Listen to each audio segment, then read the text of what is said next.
Halo semua. Di video kali ini saya akan berbagi tentang bagaimana perspektif seorang fund manager asing, berarti yang bekerja di perusahaan MI di luar negeri, melihat pasar modal Indonesia. Nah, beberapa waktu lalu saya kebetulan berkesempatan ya ngobrol dengan seorang pengelola dana asing. Orangnya orang Indonesia, tapi dia bekerja di negara tetangga kita di suatu perusahaan manajer investasi dan dia itu terlibat dalam pengelolaan reksadana fixed income. Saya nggak tahu di sana sebutannya apa gitu ya. Yang berinvestasi di instrumen obligasi di seluruh dunia, salah satunya Indonesia. Nah, saya pengen cari tahu gitu. Sebetulnya apa bagaimana sih fund manager asing dalam mengelola dana? Apakah sama dengan yang Indonesia gitu ya? Kebetulan kan saya juga bekerja di perusahaan manajer investasi, ngobrol juga dengan pengelola dana di sini gitu. Jadi saya ingin bandingkan. Ya memang mirip-mirip sih, tapi tetap ada satu dua perbedaan yang menurut saya, oh kalau di Indonesia kita nggak melihat ini gitu, atau kurang melihat faktor itu.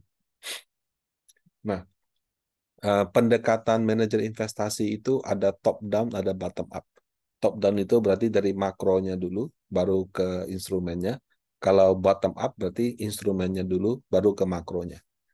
Nah, kalau investasi obligasi, makronya apa, Pak? Makronya berarti ya inflasi, suku bunga, pemerintah punya APBN, surplus apa defisit, dia mau terbitin obligasi berapa, permintaannya banyak apa enggak, kepemilikan asing banyak apa tidak gitu. Kemudian pertumbuhan ekonominya mendukung nggak untuk penerbitan obligasi dan sebagainya. Dan karena dia investnya di mancanegara, jadi dia nggak lihat cuma yang Indonesia. Dia lihat Indonesia, dia lihat Filipina, dia lihat Thailand, dia lihat Amerika Serikat, dia Jepang dan sebagainya. Ya namanya fund manager asing ya. Jadi dia investnya benar-benar ke banyak negara. Indonesia yang kayak gitu cuma syariah. Itu pun kebanyakan di saham dan di satu dua negara aja karena terus terang tidak mudah ya. Untuk cari broker buka rekening satu negara aja sudah susahnya minta ampun, apalagi mau buka apa namanya rekening di banyak negara. Belum lagi soal kurs dan lain-lain. Nah, jadi makronya dia lebih ke banyak countries. Kalau fund manager lokal ya uh, ke negaranya dia aja gitu, tempat dia berinvestasi. Ya, pendekatannya mirip-mirip ya. Apakah sama semua? Mungkin tidak, tapi ya 11-12 lah. Nah, kalau secara umum dia bilang, oh dari data-data ekonomi yang ada, dari analisa makronya, story-nya masih mendukung dari sudut pandang dia untuk oh Indonesia ini sebagai suatu potensi investasi yang baik. Nah, setelah makronya mendukung untuk masuk ke suatu negara, selanjutnya adalah ke valuations ya. Jadi kan tadi makronya dulu baru efeknya. Efeknya dia lakukan valuasi. Bagaimana cara dia melakukan valuasi di obligasi gitu. Nah, kalau di saham kan kita mengenal ada namanya price earning ratio, ada namanya price book value, PER dan PBV. Nah, kalau obligasi mereka menggunakan yield to maturity, di mana ada begitu banyak obligasi yang dijadikan acuan adalah seri 10 tahun yang benchmark. Karena obligasi yang 10 tahun itu nggak cuma satu seri aja, mungkin ada beberapa seri. Loh kok bisa? Ya misalnya obligasi umurnya 30 tahun, sudah jalan 20 tahun. Itu kan masih sisa 10 tahun. Nah, sementara setelah ada jalan 20 tahun, seri benchmark itu mungkin nomornya sudah beda dengan dia. Jadi bisa aja pada saat yang sama ada dua seri obligasi yang waktunya kurang lebih berdekatan. Nah, kalau mau cari yield to maturity obligasi yang 10 tahun pemerintah, Bapak Ibu bisa masuk ke websitenya CNBC. Ini saya ambil di CNBC per 10 Juli. Nah, per 10 Juli itu angkanya 6,25%. Nah, kalau kita lihat di awal tahun sempat 7%, kemudian turun, turun, turun, turun, turun, turun, sekarang ke 6,25%. Nah, yield to maturity ini pada dasarnya menunjukkan kalau di tanggal 10 Juli Anda membeli obligasi pemerintah yang 10 tahun, maka dari kupon yang didapat plus selisih harga, jadi kalau belinya di atas 100, itu berarti kita rugi di pokok. Belinya di bawah 100, kita dapat keuntungan, dapat diskon gitu ya, dapat keuntungan dari pokoknya, ditambah kupon, kemudian disetahunkan.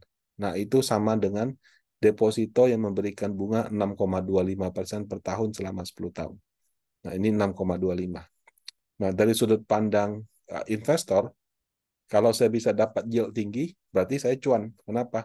Karena kalau saya belinya di bulan Maret yang lalu, saya masih dapat 7%. Tapi kalau saya sekarang belinya di bulan Juli, tinggal 6,25%. Nah, itu dari sudut pandang si investor. Dari sudut pandang pemerintah, dia kalau terbitin obligasi dengan 7%, dia boncos, dia harus bayar bunga tinggi.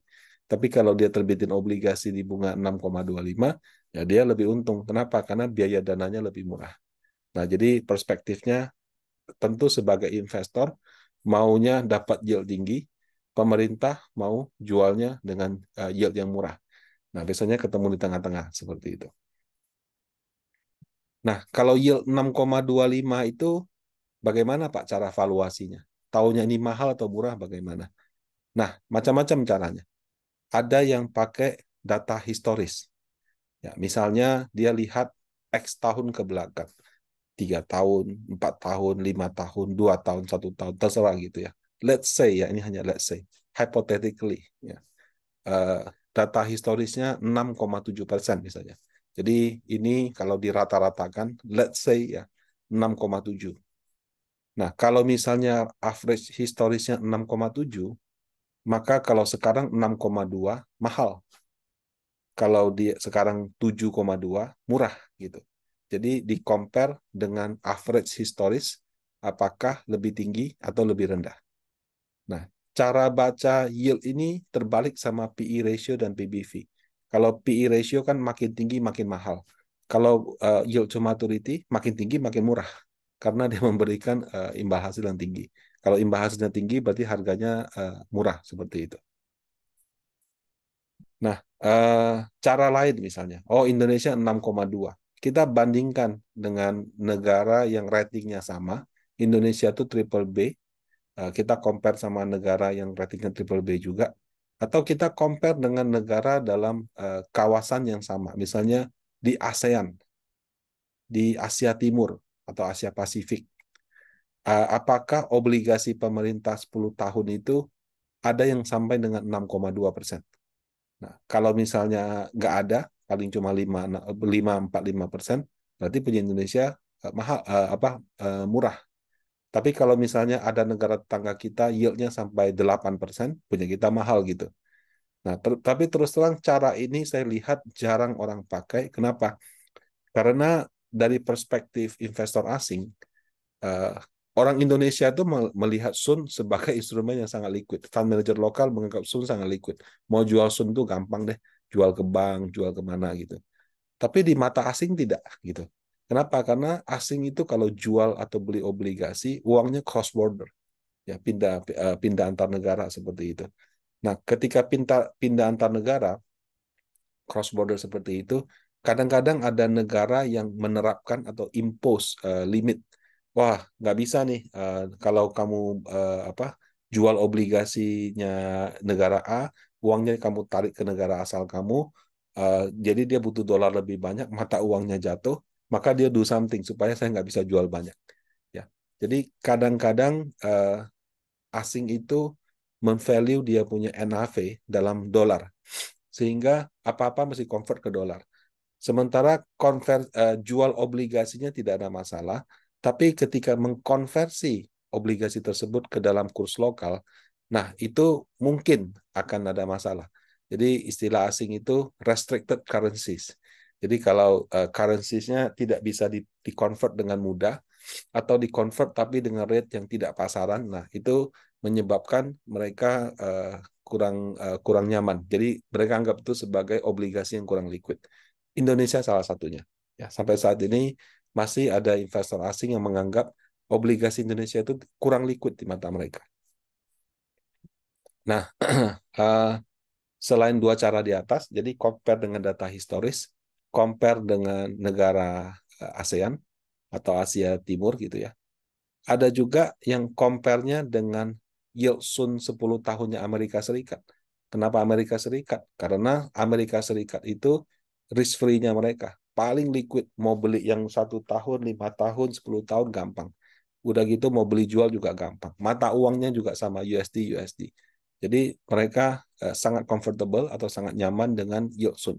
Makanya mereka bandingkan antara yield Sun 10 tahun Indonesia sama yield Sun 10, yield negara Amerika Serikat. Nah, misalkan nih secara historis misalnya aja ya, let's say ya, rata-rata 4% misalnya. Artinya kalau Amerika berapa, itu Indonesia adalah Amerika plus 4% atau 400 basis.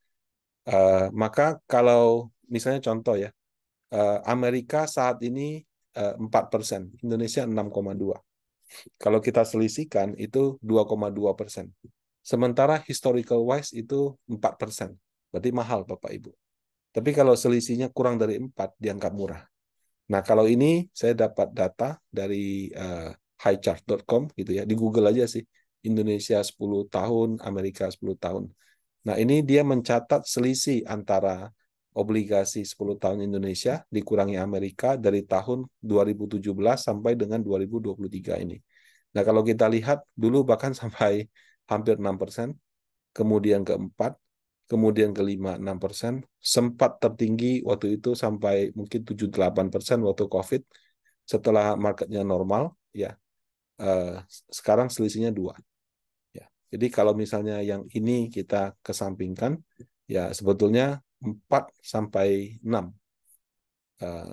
Kemudian setelah COVID, terus turun, bahkan sekarang sudah rekor low gitu. Nah, kalau misalnya orang menganggap yang wajar itu 4, entah pakai feeling, entah pakai apa namanya, hmm, feeling atau pakai rata-rata historis ya, atau mungkin dia punya hitungan sendiri. Amerika dianggapnya triple A, kalau Indonesia triple B kan, berarti triple A ke double A ke single A ke triple B. Nanti dia hitung berapa kali. Mungkin setiap kali dia pindah ditambahin X persen gitu. Jadi selisihnya sampai sekian persen. Itu juga ada. Nah, up to you Bapak Ibu ya. Jadi ada yang melihat berdasarkan historical, ada yang compare dengan negara rating sama, ada juga yang compare dengan negara Amerika Serikat. Kebetulan yang saya ngobrol ini dia compare dengan Amerika Serikat. Jadi dia melihat kok sekarang selisihnya cuma tinggal 2 ya. Dulu-dulu bisa di atas 4 begitu. Nah, jadi menurut dia agak mahal waktu itu.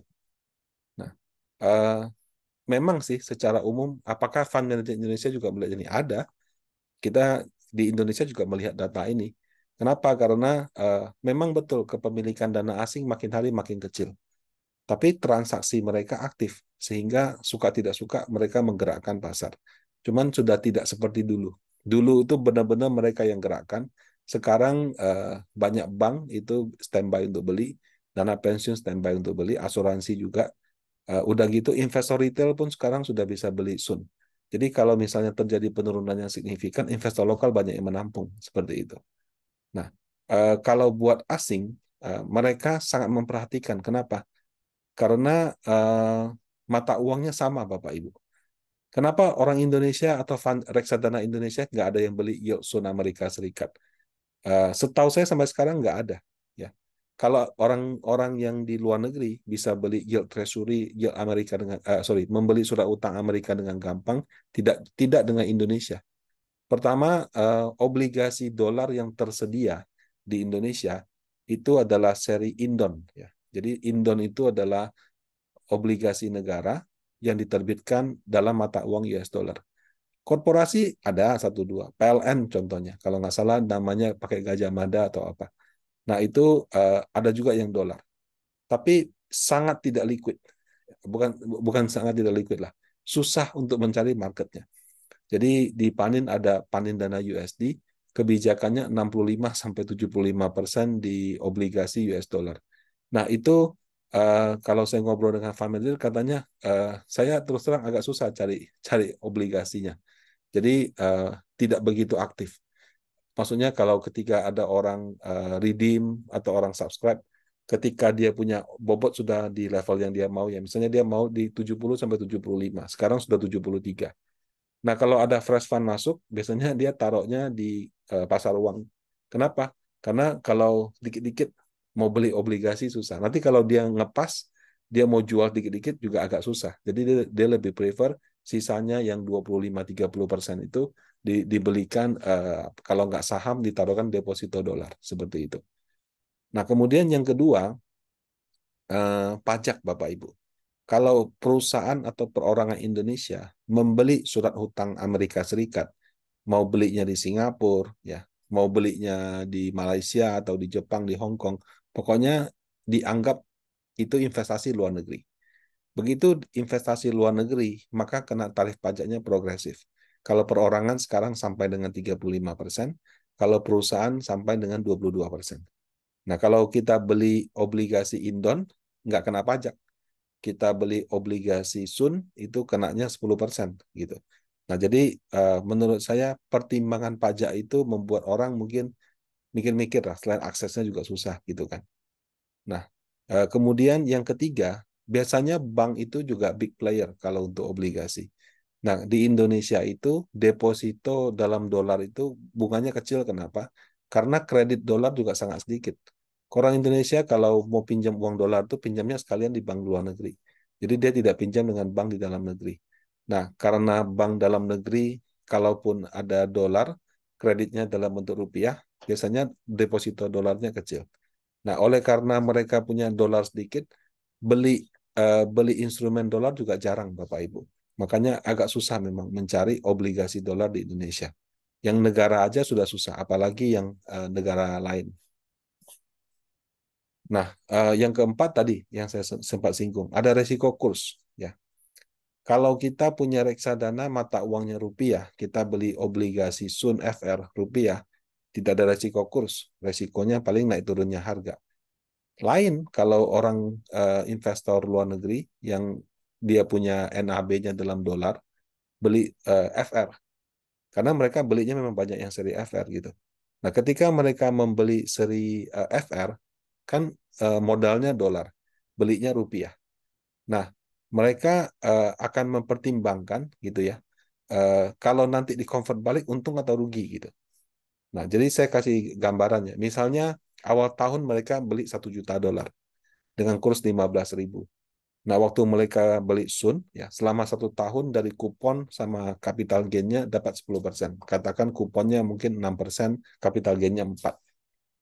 Nah, waktu 1 juta dolar, 15.000 kan 15 M. 1 juta dolar, ya benar, 15 miliar. Nah, 15 miliar naik 10% kan jadi 16,5 miliar. 16,5 miliar itu pas dia convert balik ke dolar, karena dia bukukan NAB-nya dalam bentuk dolar, ternyata kursnya pada waktu itu melemah ke 16.500. Jadi tetap 1 juta lagi, nggak ada untung, nggak ada rugi gitu. Nah, itu yang menyebabkan ketika mereka masuk ke suatu negara, mereka juga memperhatikan kursnya ini lagi tinggi atau lagi rendah.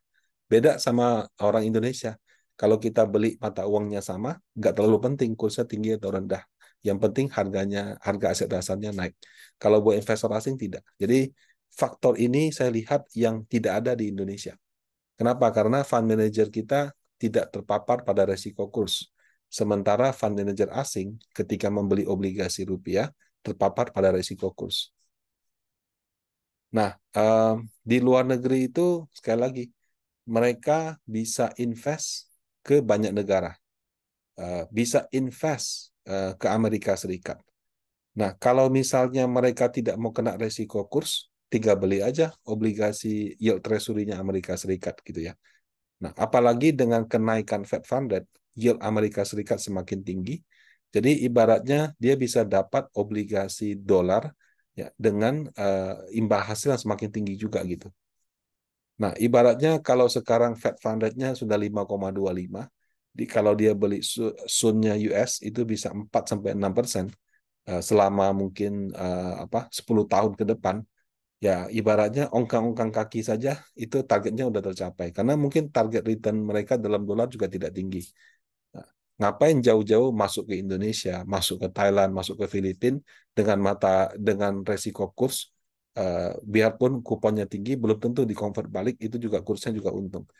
Nah, jadi karena kenaikan suku bunga The Fed yang terus-menerus dari 2022 sampai 2023, kemudian sempat dikira sudah nggak akan naik, tapi ternyata malah harus naik lagi karena angka inflasinya tidak sesuai harapan. membuat asing itu atau yang orang yang saya ketemu itu merasa Indonesia ini bagus, tapi saya netral dulu. Netral itu artinya apa? Netral itu artinya saya mau masuk ke negara ini, tapi tunggu koreksi dulu. Kenapa? Karena kalau nggak koreksi, saya takut resiko kurs saya besar. Ya. Nah, anyway, yang saya ketemu ini hanya pendapat satu orang. Itu pendapat dia, belum tentu pendapat semua investor asing. Karena kan isi kepala orang kan beda-beda. Kemudian dalam pasar modal itu, perbedaan pendapat menurut saya itu hal yang biasa. Dan di pasar modal ini tidak ada benar, tidak ada salah. Karena pendapat itu adalah keyakinan atau conviction ya yang ditopang dengan data. Kalau datanya berubah, ya berarti pendapat itu juga bisa berubah. Bisa aja hari ini bilang buy, besok bilang sell, hari ini bilang sell, besoknya bilang buy. Nah, kira-kira demikian pengalaman saya ngobrol dengan seorang pengelola dana asing. Semoga bermanfaat bagi Bapak Ibu semua. Terima kasih.